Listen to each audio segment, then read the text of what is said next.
Yeah, that barrier's not gonna hold forever. Meanwhile, in the next episode of Stargate Atlantis. Yeah.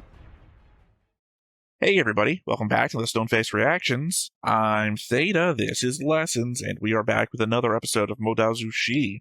We come back as we normally do with notes, comments, and a board. So let's go ahead and look at that board first thing, where I have the board changelog, where per the comments I unmarked Lan Quran as dead.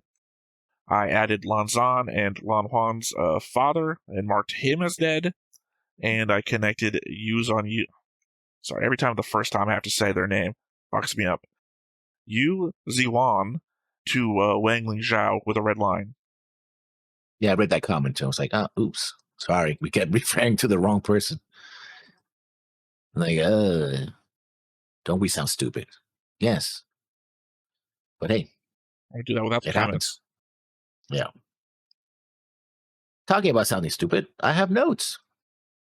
Episode 10, which first stupid thing I did, I didn't put the title on it. From we're about to die to hey, I'm safe. The string playing sequence. The sequence. I don't know why I wrote this. The sequence is heartwarming, but kind of defeated by not seeing how exactly they got out of the no, okay. The string playing sequence is heartwarming, but kind of defeated by not seeing how exactly they got out of the cave. I don't know. It gets explained, but like string playing sequence. Oh yeah, he strung the killer strings to a stalactite, and I mean, they do explain how to get out of the cave, so I guess you wrote your comment and didn't go back. Show it. They don't show it. I don't think they had to show it. Well, a little bit of something, because But we saw how everyone else got out. Why do we need to see it again? Yeah. We don't know who else survived. Was he the only survivor? Well, clearly not, because Lan Chan and survived as well. So, well, I already mentioned in my last note section somebody who obviously must have survived since their kid is alive in the future. Yeah. Despite Jian Shang not answering if Lan Zan found Lan Huan, I guess we at least know where he's gone. I mean, in the sense that he's hiding, not that we know where he's hiding. Still, it's a bit of good news peppered in with the dad dying news. Yeah, pretty much. Which kind of starts a whole sequence with, who's the real son scenario that comes later. It's the same scene. Yeah, I know. Shao claiming to have killed the murder turtle allowed him to save face, but I wonder if his father believes him or is he going along because that also allows him to save face, especially after his idiot son lost his prisoners. Obviously, what the Fire Lord chooses. So when Shao reports back to his dad that the Lans, Jiangs, Jins, and Neas are disloyal and that the Jians, led the charge, I have to imagine that has to be due to how personally Wei Ying kept dealing with Wen Shao. As from an outside perspective, I would have seen it as being led by the Lan clan, only in so much as they were the majority presence in fighting back, and one of the first people to turn was Lan Zan. I mean, true. Again, yeah. And when we see another scene later, yeah, it's very much personal. It has a hate boner for wuxian, so. Yeah, because he kept fucking with him. Well, the jealousy comes to the surface both for Yang Shen and his mother, and we know how the Wuxian Yang relationship ends with murder, or at least with a death, not necessarily murder. Yeah, I guess my follow-up. I was saying it before when Wei Ying was getting kicked out of the school and Dad had to come pick him up. You could see the pain in Jian Shang's eyes as Feng Mian talked to Wei Ying. Then, after that, it wasn't hard to notice Jian Shang in the background of shots in silent consternation as Wei Ying was getting praise. And now we have the internal strife of the fact that he may be getting his father's cold shoulder because of being the son of a loveless marriage, while Wei Ying reminds him of someone he did love who is now gone, possibly even being their child, so the rumor goes. Worst of all, he doesn't deny anything. Ziyuan pushes and pushes him, and all he does is shout her name as if to silence her. I mean, a strong denial would be a thing that he would do, but he didn't say anything in denial. Yeah, that's the problem. He just shouted her name and then left. Also conceivably broke her hairpin. And of course, when the clan needs him the most, Yang leaves. Is he going to meet with the other clan leaders to create an alliance against the Wen? You mean Feng Mian? I mean, yeah. You can't refer to him as his clan name. And just when his clan needed him, the entire clan left. I gotta think Wen Chao's big balls moment was choosing to lie to his father about controlling the clan's disobedience and killing the monster. No doubt Wen Rohan knows his son didn't kill that thing, and if he's lying about that, then he must be lying about everything. Gotta suspect that he's taking Wen Chao's lies as subtext for what he's actually going on, spurring in the back half of the episode. Like I said, whether he believes him or whether he, Well, I had to jump he around my should. notes because I had a response note to something else you said in the comment. And my last note, because I don't have that many notes. Xin Yuan was going to do it. She is she is as vindictive as he is jealous. If Ling Jiao had kept her mouth shut, wuxian would have lost that hand. She cares more about her reputation than doing what is right, which was kind of like the whole point about, you should have done the right thing. Like, well, if I do the right thing, our clan suffers. That, well, those are the ideals of our clan, right? Man, I disagree. Like, well, on the losing the hand part, not the rest of it. I don't think she would have gone through with it. it seemed that she was about to. She was really thinking about it. No, she was having an argument. Literally, I keep seeing this as like a modern sitcom, almost. Or a modern drama. The element that they say, oh, he set up the marriage, or he broke up the marriage, and then she's yelling at him, and I'm thinking, well, yeah, but he's going to put it back together again because she's demanding it. Or they're having the argument there, and, what's he going to do? Kill me? Like, the idea is that I feel like she's just posturing in the moment. I don't think she's actually going to go through with the cutting the hand off part, though. Just imagine a Partridge Family situation. No, not Partridge Family. What was the other one?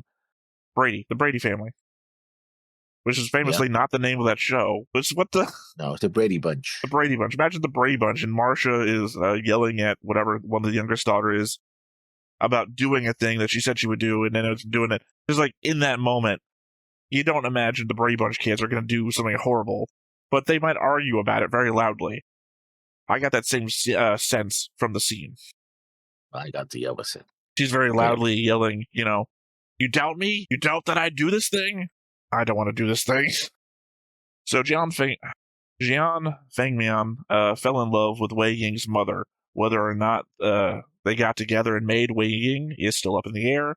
However, we do know that she went on to choose another man.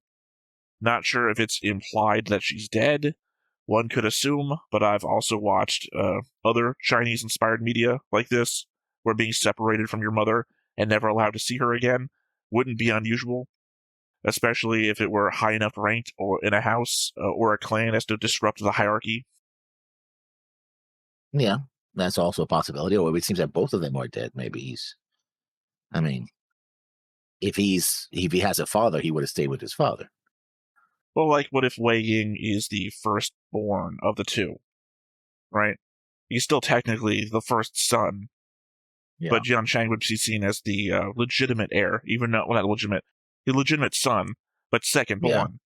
So in this case, Wei Ying is standing as a impediment or possible source of loyalty, we call it a loyalty fork, essentially, to anybody that might support Jian Shang as the legitimate successor to the house. Wei Ying might not even want it, but somebody who might be able to use it to their advantage might push him into the position. Clearly wuxian wants to support his adopted brother. It's funny. Brother. It's funny to me because that's the entirety of one of the character's motivations in Yatagarasu. The element that he is actually the illegitimate son of the head of the house, who is technically the first in line, but he's the second son, and he loves his family so much that he doesn't want there to be any sort of conflict. Trouble, yeah. But the idea is that anybody can try to use him to further their political gains and then cause infighting within the house. Yeah. So it doesn't matter what you want, what your motivations are, somebody else can use the entire situation against you. So the idea is that if he is the illegitimate child of Feng Mian, that he could then still pose not inconsiderable problem for Jian Shang in their future. I can see that. Yeah. Oh, right, you don't have any notes. Nope. Nope. That was my last note. While I'm glad we had this moment between Wei Ying and Jian Shang, ultimately, due to how the story is structured, we know how that this only buys us time till their eventual falling out. I would say that I wish we didn't get the future intel like we did, but I could still see this being a good way to tell the story. We know how things wind up, but this reaffirmment of their loyalty to one another could so easily be used by the narrative later to twist a knife of betrayal down the road. And not even of actual betrayal. If Jian Chang starts feeling all of these things again down the road, and Wei Ying does something to incite a memory of this that goes against what is currently happening, like, say, the murder of Yan Li, then this could be the powder keg waiting to go off in the future. Yeah.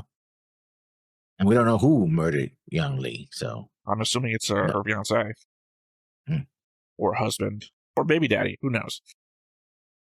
Gotta wonder how far is too far for Wen Rohan. I mean, we saw the destruction of many clans' homes before we saw Gusu burn.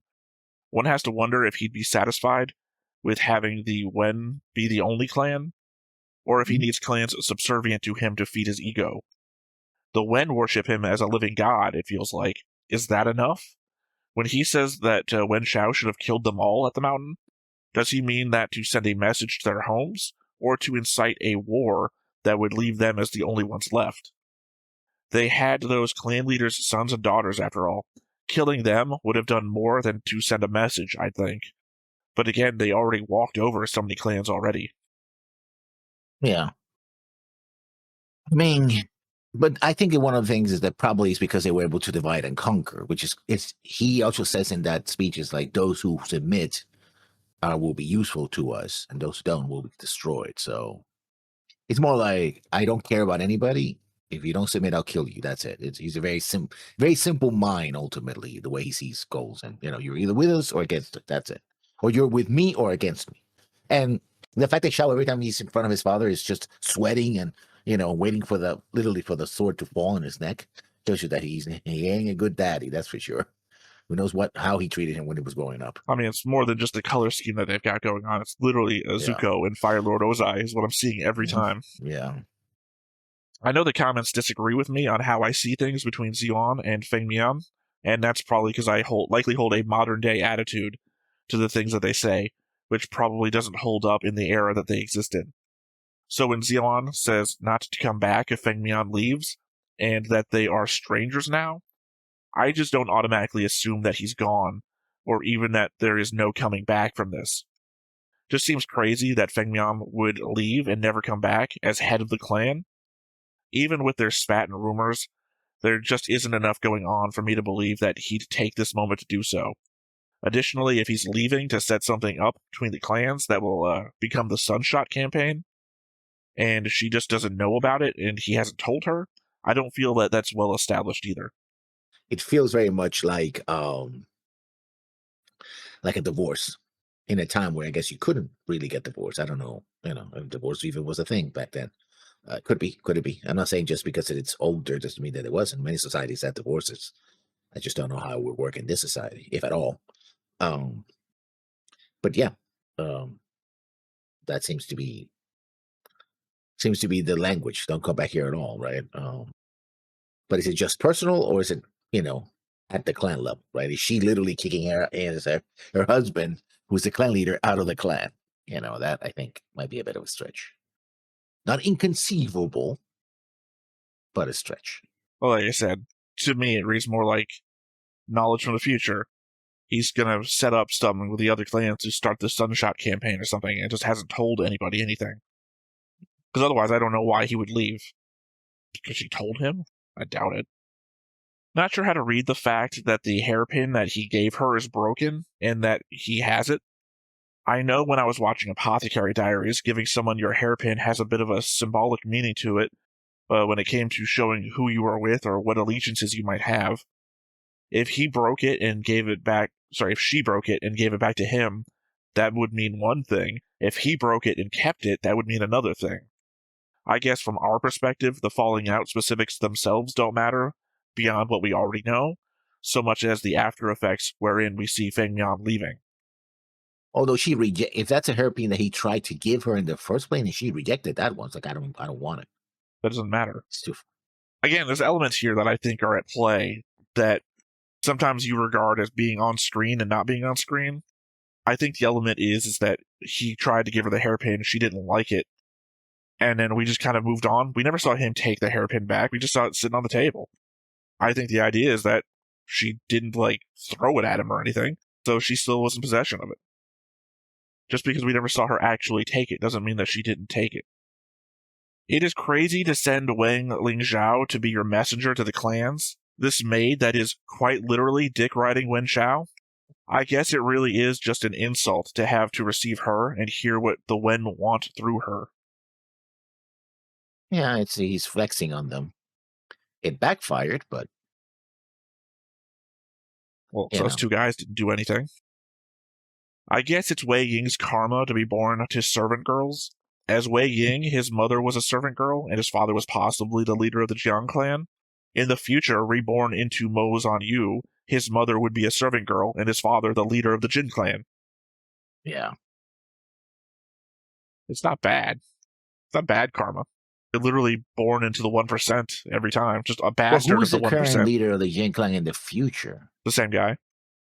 So he had a love affair with another servant girl and had a bastard. Or maybe his wife died and he remarried. Who knows? Yeah. It is the future, after all. We've got this giant empty space in the middle. Like I said in a previous note, it's a very weird storytelling thing, where sometimes I wish we didn't know things, but, you know, what other story do you know that has this sort of thing beyond, what's that movie where the guy is going back and forth in the future and the past? Yeah, time traveling movie? Yeah. I guess any time traveling movie. It doesn't have to be the one I was just thinking of. Yeah. Well, no, it's the one where he sees his daughter in a field, but he like is going back and forth between the past where she's like a child and lives a bit of his life, and he vanishes back into the future again and sees her as an adult. And I think the idea is that he goes missing at some point in the middle, so he never gets to experience most of her life, or he dies. No, I think he dies at some point, like near when she's just growing up. So this is him seeing her as an adult, but he never actually gets to see her grow up. Oh, it's a movie. I can't. I think it's literally a movie with time travel in the name. The Time Traveler's Daughter. I think it's Time Traveler's Daughter. It's a pretty good movie. My final note. Pretty sure Ziyang's ring that the whip emerges from is the same ring that Jian Chang has in the future. Not that I had much hope for people in the past surviving. Not looking good for Madame Yu. It makes sense that it's the same whip and everything, so like, I've seen that whip before. Yes. All right. So as I said, we have some comments. First up, we got Lord J from the Patreon from the episode Lesson Time. I'm late to join the conversation, but no one seems to have made an explanation regarding the drawing. It's a wolf and chicken, or dog and chicken. Wei Wuxian is teasing Lan Zhan because it's a pun on his name. Lan Wangji because it sounds similar to the Chinese equivalent of wolf gazing at chicken. Or even Wang as dog sound and Ji as chicken. Anyway, it refers to Wangji. Okay. Once again, penalized for not speaking Chinese. Yes. All right, and our last comment, Sleepin R from the Patreon, from the episode Fight Together. About 23 minutes in, Lan Corin is not Lan Wangji's father, nor is he the actual leader of the Lan clan. He is Lan Wangji's uncle. Lan Wangji's father, currently unnamed, can't remember if the Donghua says his name or not, is the leader of the Lan clan, and the one said to be injured. And at the 34-minute mark, I was intending to shoot the monster. Sure, man, everyone believes you. That's why you shot in the wrong direction. We shot in the right direction. Oh, the general direction. Well, Wei Ying is in front of it. The thing's coming down to attack him. If you shot in the wrong direction, he would have shot the crowd behind him. Yeah. But yeah, nobody believes him. Would have been a funny comedy scene. He was just shooting, and it's like the guy standing behind him gets an arrow in the face. With William's screen and everything. That's why we didn't bring you to the archery episode. Yeah. He would be the only survivor. Well, no, because he would have lost. the first thing. Yeah, and no, then but would he have gotten started kicked out. killing. He fires multiple arrows, kills his entire party, and like, oh shit. Oh, I survived. I think I'm being Lost, but I too survived. pedantic about the rules of the game. Because again, he would have fired the first arrow and then he would have gotten kicked out. Yeah. So you're going to have to assume that, one, he sucks so bad that he can shoot his own people. But two, can also do arrow stunts like Lanzan did, where he fires one arrow and it splits off into 3 different, like, the inventor of the grape shot arrow. Yeah. All right, well, with all of that said, nothing left to do but hop on in and see what we get. But before we get started, Make sure that you hit the like button. Hit that subscribe button. Comment down below to feed that algorithm. on top of all that, if you want to watch more shows like this, Unfiltered. Uncensored. And uncut. as well as some early access stuff, You can check it out over on the Patreon. It's just $5 a month, but hey, no pressure. There's zero pressure in order to do that. It's just a little bit of extra support, and it would be greatly appreciated.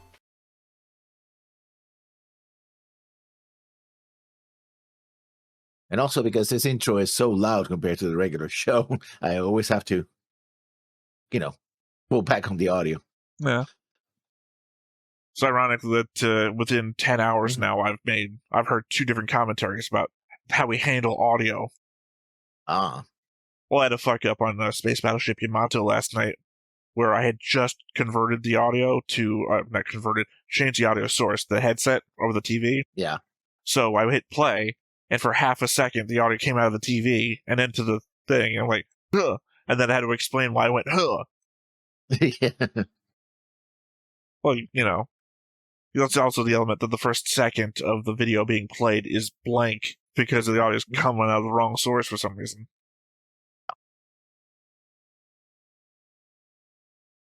But we still have to keep talking, even though we have clearly nothing to talk about.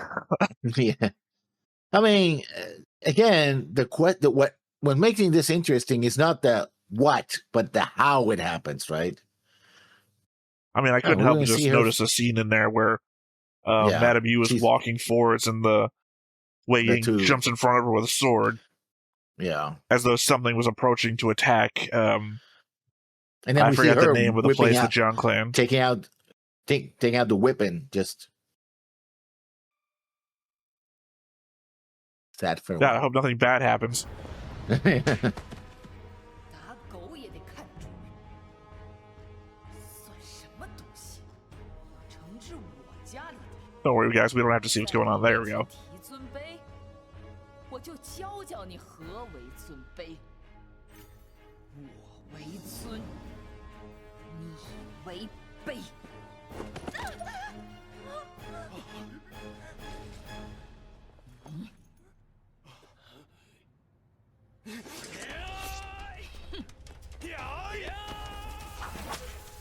Don't worry, we're just gonna let Wen Chao's girlfriend get the shit beaten out of her. Yeah. I mean, they did. Just sat there. Yeah. 我可是温公子的人。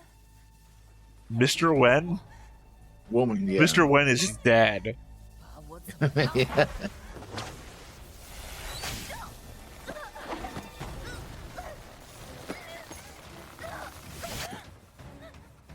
看手吗？ 阿娘，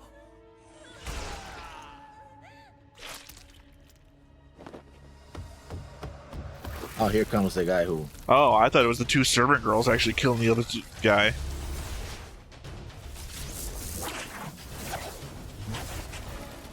Yeah, I wouldn't assume this guy would have been here.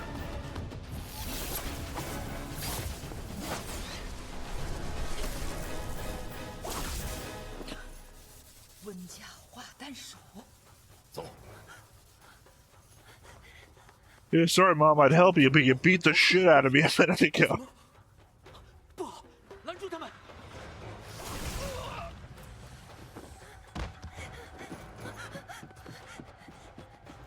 Also, it has to be real insulting for him, too. Yeah. He's a high-ranking Wen member. Scored this woman. Here comes the attack. Yeah, I guess they didn't just come by themselves. If everyone was fucking, I guess it was the insult, right? 我血洗莲花坞，一个都不留！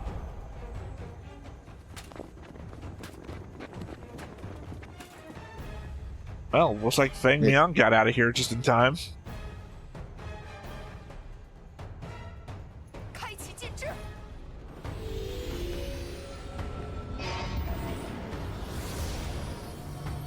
Because remember, shit like this exists. Yeah. No wonder nobody was surprised about the glowing water portal.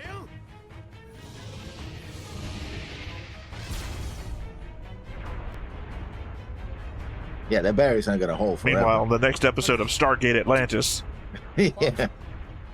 我云梦江氏的禁制，其实那温家破的两半。 yeah, I guess to be fair, I they mean, do they- kind of suck. They can go underwater. 传令下去，继续猛攻。今天一定要拿下莲花坞。是。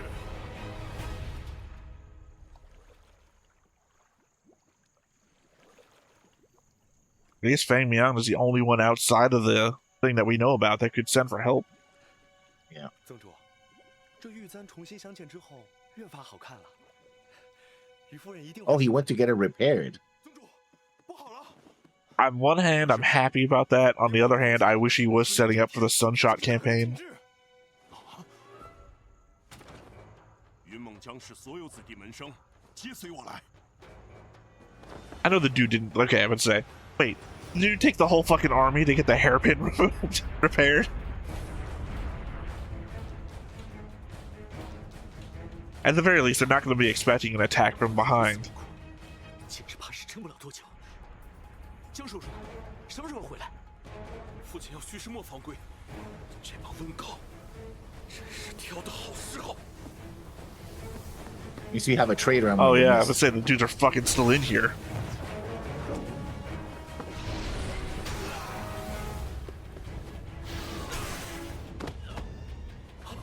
禁制！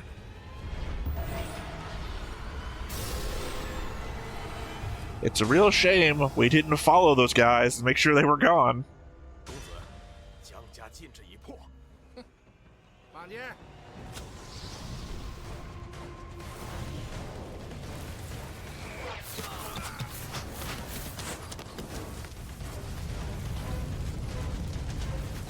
Another reason why I refer to them as the Fire Nation.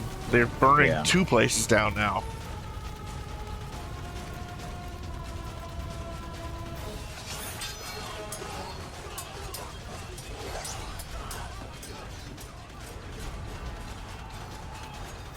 Please, camera, you don't have to shake. You're making me sick. Yeah. 区区温狗，胆敢猖狂！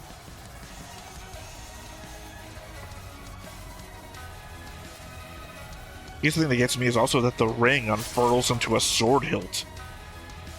Yeah. I know it's a whip, but it looks like a sword hilt. Oh, the thing from the opening that I literally just referenced. Yeah.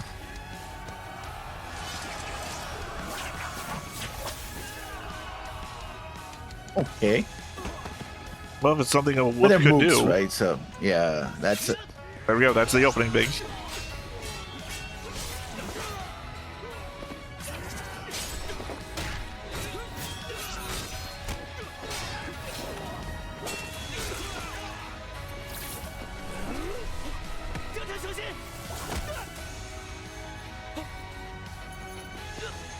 That is handle. He only shoved him though, he didn't get core crushed. Or whatever you call the move.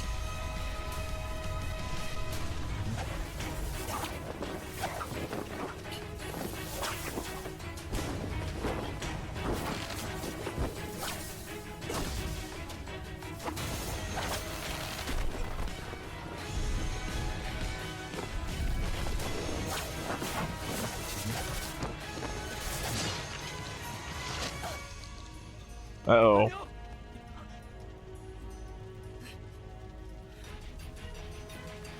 Shit was going bad the moment I thought, that's my girl.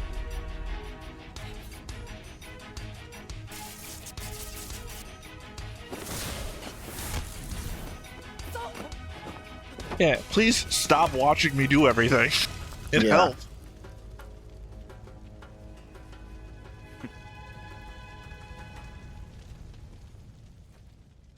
I mean, at the end of the day, it seems like that's the guy we need to take care of because he's the one doing everything. He led the assault on Guso. And nobody was able to take him down. 魏婴，你这个死小子，可恨至极！你自己看看，为了你，莲花坞遭了什么祸？ I didn't choke a bitch. That was you. 这可怎么办？什么怎么办？你还看不出来吗？温狗有备而来，今日之战不可避免。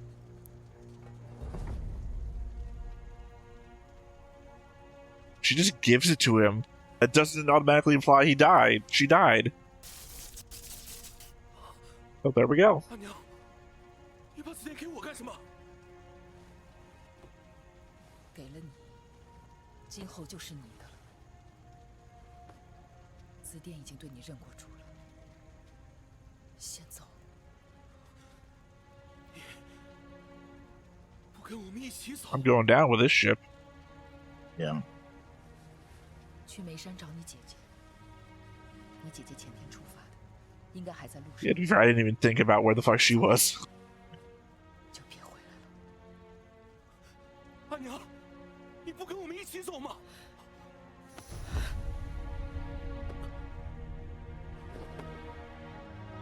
Okay, we have to see that 3 times just to That's make how sure important we you know it understood the is. message.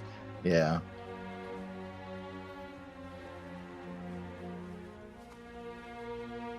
好孩子。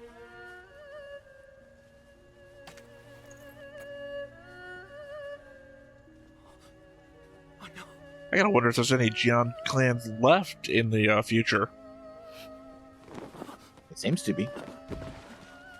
You say seems to be. 这是干什么？ I don't remember like 3. 到了安全的地方，紫电自然会解开。 Or conversely, you'll get caught in the river and unable to move. Yeah. 好好护着江城，死也要护着他，知不知道？ Hell. 于夫人， Funny thing that. 听见没有？别跟我讲其他废话，我只问你，听见没有？ 阿娘，父亲还没回来，有什么事，咱们先一起担着，不行吗？ 不回来就不回来，离了他，难道还不行了吗？ Because she also doesn't know that he went out trying to repair the hairpin as a symbol. 阿娘，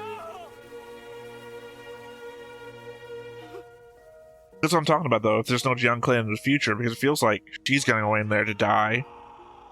The dad's gonna go in there with all of the other guys, and I feel like they're gonna die too. Yeah. So otherwise, where the fuck did they go if they don't go there?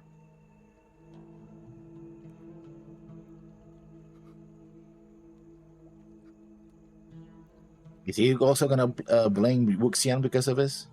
Turn around and blame him? 江城， I don't think he can. He was there. Yeah, but you still. You blame him, you blame yourself for not stopping him. You were there.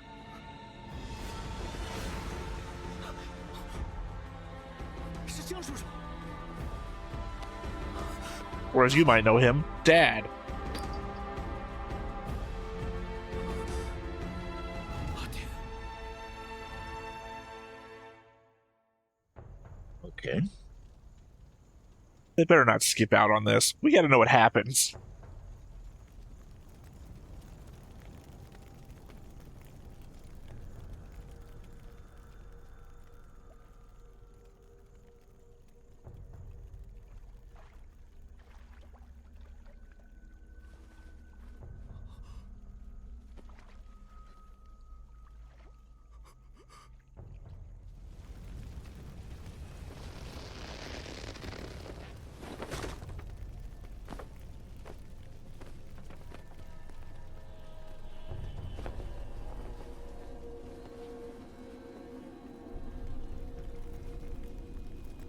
I don't think you need to wave a flag over it. It's a burning ruin at this point.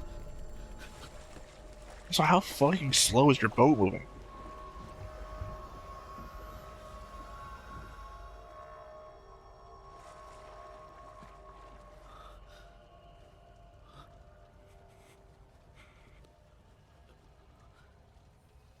人修为那么高，还有江叔叔，江叔叔也回来了，不会有事的。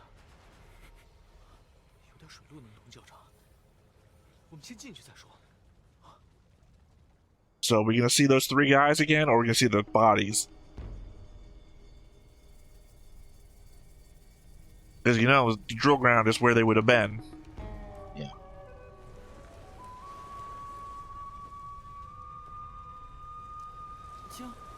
请等一下。啊？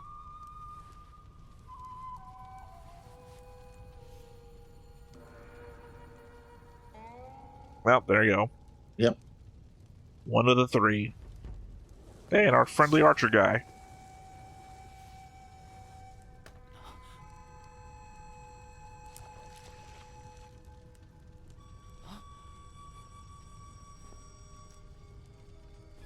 The medieval fantasy equivalent of tilting your wings as a plane.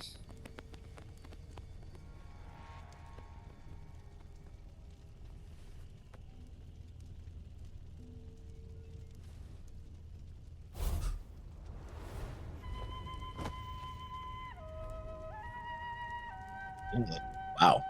I gotta say, it doesn't look good. No. Really covers my whole, are there any Jiang clan left? Wow, he broke the fingers. 阿娘，阿爹，阿娘，不要哭了啊，脸都花了。是不是脸花了？你就不喜欢我了？哎呦，怎么会呢？娇娇无论怎么样，我都喜欢。 I'm going for an assassination. 你不知道，那个愚贱人下手好狠，我差点就再也见不到你了。哎呦，没事了，没事了啊，没事了，娇娇。这个愚贱人也算是活该，当年仗着家里势力，逼着男人跟他成亲，结果呢，当了10几年弃妇。 人人在背后嘲笑，他还不知收敛，飞扬跋扈，最后这样 She dead standing? 也算是报应。贱人，你不是要踩断我的手吗？来呀！ Yeah, I guess so. 紫蜘蛛玄门明示，可杀不可辱。 这么一瞧，这紫蜘蛛还挺有几分姿色的。江丰眠为什么不喜欢他呀？于倩人这么强势，整天挥鞭子打人耳光，江丰眠能喜欢他才怪呢。江叔叔，那这江丰眠还真是活的。 Whose sword was that again? 喜欢的人得 Yes? No, remember she took one of their swords. Yeah. 到头来金丹被废，还被个无名小卒给一剑穿了心。 Oh, I thought you were talking about his right-hand man over there. 可笑至极呀！清点的如何了？禀文公子，法宝清点完毕，共计2400多件。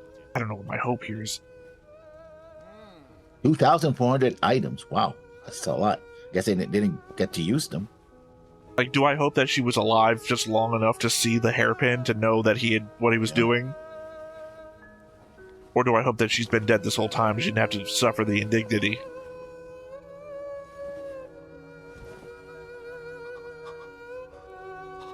And I ask whose sword it is because conceivably they can control it at a distance.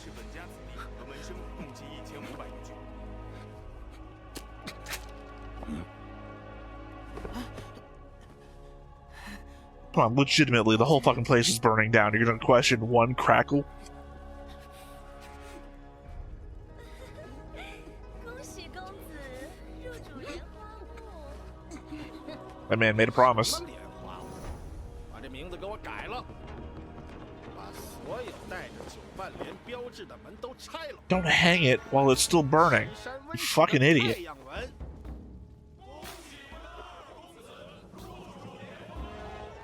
No, you idiots. I just said I'm gonna rename it. 禀问二公子，江丰眠、于子渊之子江婉银、江燕离、云梦江氏大弟子魏无羡在逃，传令下去，全力追杀，云梦将士余孽，一个不留。什么人？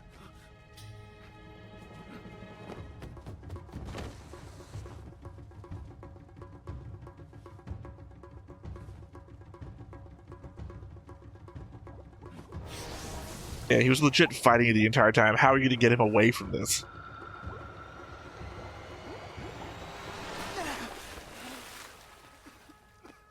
温宁，你怎么在这里？踩空了。废物！ Well, here we go. That's why he's the friendly one. 江城，你干什么？不要回去！温狗还囚在那儿，你回去就是一个死字。我知道你想报仇，但不是现在。你忘了玉芬说的话了吗？江城，君子报仇，十年不晚。 Please don't remember that forever. I told you could blame him for it. No, it's not. What are you talking about? He's holding him back. 为什么要抢秃头？忘记，金子轩他们死就死了，你让他们死就是了。那是他们的，关我们什么事？关我们家什么事？凭什么？凭什么？去死！都给我去死！江城。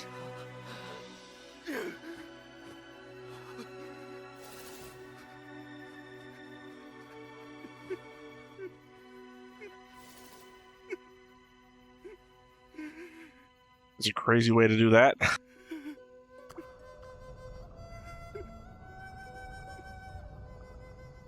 Wow.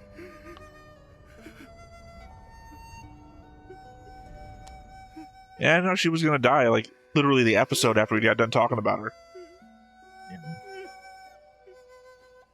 Legit thought this was gonna take a lot longer to get to.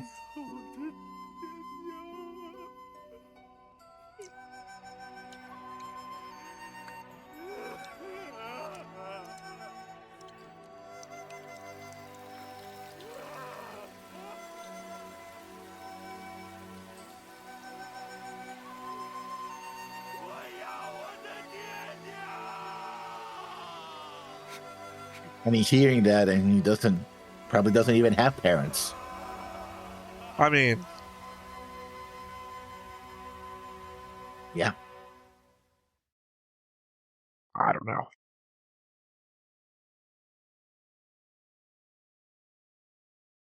I mean, just Yeah, I know.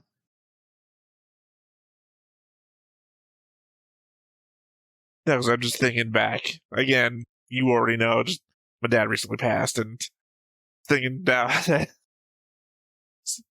You know, Yeah. God, what did I say? There was another show that I was telling you about that I think we both watched. I can't remember what it was. What's another show that we both watched where somebody would have said something like that? It was a little girl who said that in that show. I don't remember. Can't remember what show it was, but I remember telling you explicitly that hearing it in English, all the emotion put behind it just really hit hard too. Not to put it to this sort of thing, but it's the mattress problem. Mhm. You know, when you need a mattress, all you see is mattress commercials, right? If you don't need one, you don't notice how many of them are out there. Experiencing the loss and then watching anime that fucking deals with this shit all the time. Got a lot of dead dads in anime. Yeah.